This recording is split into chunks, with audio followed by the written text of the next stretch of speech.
ગાંધીનગરમાં યોજાયેલા રાજ્ય કક્ષાના કાર્યક્રમ દરમિયાન વડાપ્રધાન શ્રી નરેન્દ્ર મોદીએ કોઈમ્બતુરથી પીએમ કિસાન સન્માન નિધિના 21મા હપ્તાનું વિતરણ કરી દેશના 9 કરોડ ખેડૂતોને 18,000 કરોડથી વધુની સહાય આપી, જેમાંથી ગુજરાતના 49.31 લાખ ખેડૂતોને 986 કરોડ રૂપિયા ડીબીટી મારફતે મળશે। કાર્યક્રમમાં મુખ્યમંત્રી શ્રી ભૂપેન્દ્ર પટેલ અને કૃષિ મંત્રી શ્રીના હસ્તે 11.68 લાખથી વધુ કૃષિ સહાયના મંજૂરી પત્રોનું વિતરણ કરવામાં આવ્યું।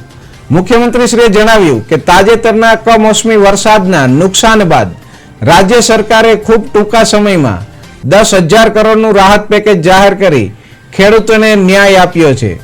તેમણે પ્રાકૃતિક ખેતીને ભવિષ્યની ખેતી ગણાવી ગ્રીન કવર વધારવા વડાપ્રધાન શ્રીના અભિગમની પ્રશંસા કરી।